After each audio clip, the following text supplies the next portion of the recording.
All right, guys, we're here to talk more about the immunity thing. So I recorded a show today. I covered the immunity thing. I think I was using an NBC article or CNBC article? Anyway, so the story came out like 3 minutes before I came on air, and then I just added it at the very last second. And so I went through the article. My understanding was that the Supreme Court is saying Trump has immunity for official acts, but for unofficial acts, he does not, right? That was like my layman's understanding of it. So when I read that, I guess it wasn't that surprising to me because, I mean, presidential immunity is sort of like a cornerstone of being president, in the sense that certainly while you are president, they can't bring criminal charges against you if you do something as part of your official duties. They basically say that, like, you need impeachment and conviction. That's the only path really to deal with the president, even if they're doing things that are like super questionable as part of their official duties. Yeah. So I guess I wasn't too surprised by that, for them saying, look, even in retrospect, you have immunity for official acts. But reading through what people were saying on Twitter afterwards, I thought everybody seemed to think the decision was more wide-ranging than it was. That people seem to be under the impression that for both official and unofficial acts, he would have immunity. And that wasn't what I got from it. And in fact, my interpretation was there's no reason that they're kicking us back to the lower courts, and there's no reason that they can't say what Trump did with the election subversion, it was an unofficial act, and it's also a crime, right? Like, that wasn't part of your duties as president. It's an unofficial act, and that's also a crime. So I guess my interpretation of it was almost more of a middle ground than what other people were interpreting as. Well, it depends very much on how the courts rule what constitutes an official Right. act and what doesn't constitute an official act. So I'm looking at a SCOTUS blog article that lays some of this out. And the other thing that's very troubling in terms of how those things are likely to be adjudicated is they did give some guidance in here about the specific things Trump did. And some of those things they said, no, this is an official act. In particular, using the Department of Justice to pressure states to put forward alternate slates of electors. So let me read you a little bit of this, because they almost make three categories. There's the core functions of the presidency, for which they say a president has absolute immunity. Then they say this absolute immunity doesn't extend to the president's other official acts. In those cases, though, according to John Roberts, who wrote the majority opinion, a president cannot be charged unless, at the very least, prosecutors can show that bringing such charges would not threaten the power and functioning of the executive branch. And there's no immunity for a president's unofficial acts. Now he goes on to say it can be difficult to determine which are official and which are unofficial. He emphasized the immunity the court recognizes takes a broad view of what constitutes a president's official responsibility. So the Supreme Court is taking a sort of maximalist view of what an official act would actually be, covering actions so long as they are not manifestly or palpably beyond his authority. In addition, in conducting that review of whether it's an official or an unofficial act, courts cannot consider the president's motives, nor can they designate an act as unofficial simply because it allegedly violates the law. So that language makes it very broad and also limits the tools for interpreting what is an official versus unofficial act that lower courts can use. Turning to some of the specific allegations against Trump, the majority ruled Trump cannot be prosecuted for his alleged efforts to leverage the Justice Department's power and authority to convince states to replace their legitimate electors with Trump's fraudulent slates of electors. So they say that's off the table. With regard to the allegation that Trump attempted to pressure Mike Pence in his role as president of the Senate to reject the state's electoral votes, they deemed Trump presumptively immune from prosecution on the theory that the president and vice president are acting officially when they discuss their official responsibilities. Now, they didn't make that absolute, but they hinted strongly in the direction of he should have presumptive immunity there. The court did the same with regards to this presumptive immunity for the allegations in the indictment regarding Trump's interactions with private individuals and state officials, attempting to convince them to change electoral votes in his favor, as well as Trump's tweets leading up to January 6 attacks and his speech on the ellipse that day. Making this determination, Roberts wrote, will require, quote, a close analysis of the indictment's extensive and interrelated allegations, but put their thumb on the scale in favor of there would be a presumption of immunity that prosecutors would have to be able to overcome. So it looks pretty bad. So if Joe Biden were to go and arrest Trump right now, put him behind bars, and say, I'm doing this as part of my official duties for the presidency because he's a threat to democracy, he tried to overturn the last election. He's a terrorist. Yes. By the logic of this court, wouldn't they would have to say, okay, well, it's an official act, it's not a crime that he's committing because he declared it an official act and he did it. Right? So I guess what I'm getting at here is I would imagine what they would actually say in that scenario is that is not an official act, that is an unofficial act, and you're also committing a crime, right? But if that logic stands up in that hypothetical scenario, I don't know why you still can't find in this scenario aspects of what Trump did that a court could say, these are unofficial acts and they also constitute a crime. Now, I also think, like, let's say the lower court does that for argument's sake. I think it will just go back to the Supreme Court and they'll have to rule more specifically on the merits of the Jack Smith case. You know what I'm saying? Where it won't just be a broad ruling about how do you get immunity, what constitutes immunity, etc.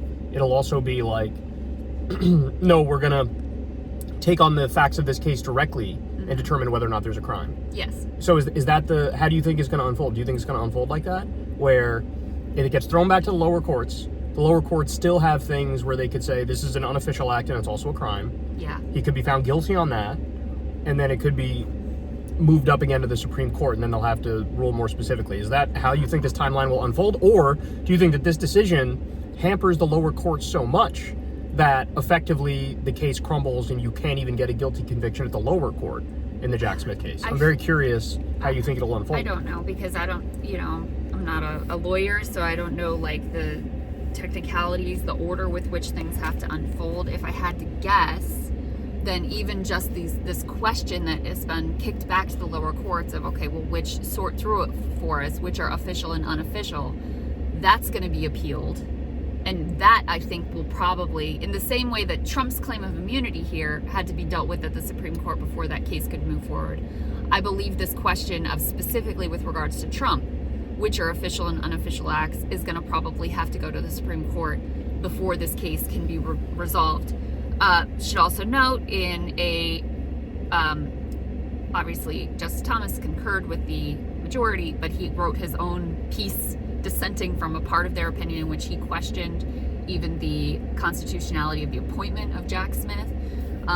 You also had Amy Coney Barrett with an interesting, so she also agreed with the majority, but she had a different take on how she defined official acts more narrowly than how Roberts and the majority defined them. So you had that in there, and then Justice Sotomayor is the one who wrote the dissent, one of the dissents in any way, which, like Ketanji Brown Jackson's, they say, did not use the traditional respectfully.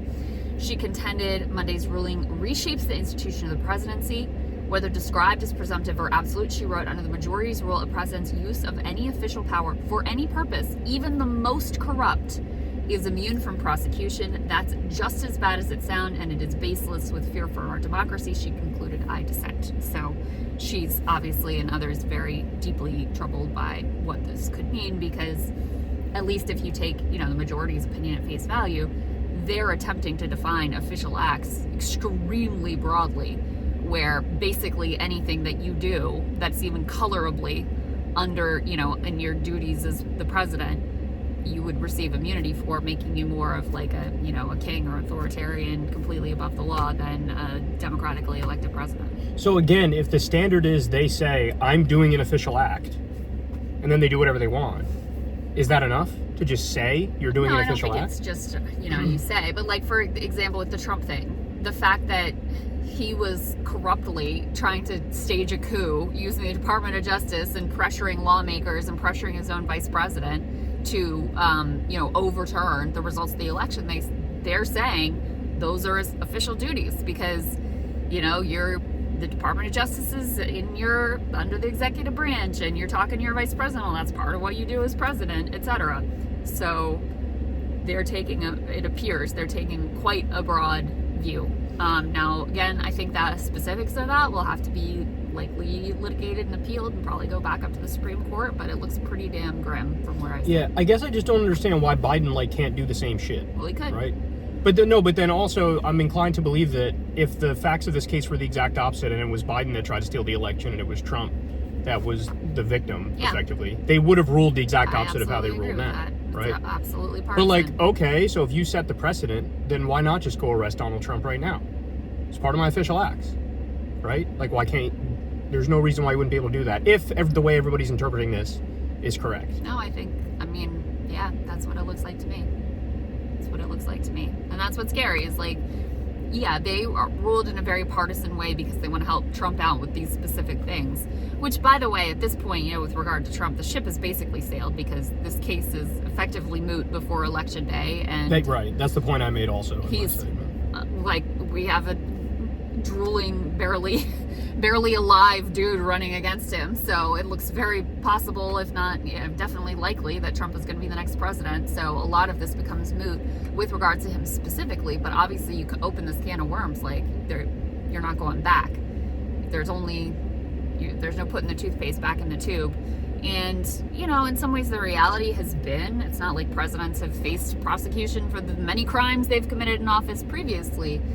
But there was at least some sense of, okay, well, there's got to be a line here. There's got to be, a limit. We've got to have some sense of fair justice under the law, even for the highest office in the land. And now you have officially from the Supreme Court sanctioned total impunity and, criminality at the highest office in the land. So the final point, I'm curious to see what happens from now. Again, my guess is that it's being thrown back now to Tanya Chutkan, right? Yeah. And my guess is they'll still, I think I read like 2 of the 4 charges now they think are kind of moot, right? 2 of the 4 charges against Trump. I'm not sure. At least that's the article I read. They seem to indicate that. That sounds about right, but I'm not sure. I'll just say this. I will be surprised if the lower court doesn't say these charges, it's not part of the president's official duties. So the court will declare these are unofficial and they're also crimes, right? And then again, my guess is it will go back to the Supreme Court and they'll have to come out and say more forcefully and more directly, basically to reiterate this decision. Yeah. To make it more ironclad on the facts of the case. You know what I'm saying? Yeah. As opposed to these broad, like, what is immunity and, what is official and unofficial? And, you said the 3 different categories that they set up. Right. So it'll basically force them to be more clear and put themselves on the record as being absurd human beings. You know what I'm saying? Yeah, and you do have Amy Coney Barrett signaling that she has a different opinion on how you draw that line than the others, but that still leaves you with the majority that agrees with Robert's definition, very broad definition of official acts. So. All right, so there you go. Perhaps it's a worse scenario than what my initial reading was. Because the article I read, like I said, was like official acts are protected, but unofficial acts are not.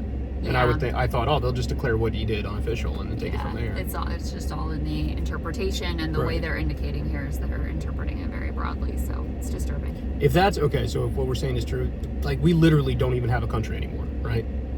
We're back to like Game of Thrones, like we have an emperor, we have a king, If what everybody's interpreting this as, if that is what it is, then we're so fucked. I wish they pull some Game of Thrones shit on the Democratic side at this point. That would be a better situation than what we've got. Pull some Game of Thrones. Arrest Trump. Just arrest him. Be like, hey, you guys said if it's part of my, even remotely conceivably part of my duties, hey, you guys said you can't even look into my motives as to why I did this. If it's an official act as president, you said you're not even allowed to look into my motives. As long as I say it's official, it's official. So I elected him I arrested him as part of my official duties. What are you gonna do to stop me? Nothing. It's crazy. What if they arrest Chief Justice John Roberts? Arrest him. Say you're a threat to democracy. Yeah, that's right. This is a dictatorial decision. I have to arrest you for the health of the nation. You said you can't even look into my motive. That if it's official, it's official. It's official. There you go. So it's over. If they're opening the door, why the fuck not? Right? Yeah. Anyway, that's where we are. There you have it. Dark shit, man. Dark shit.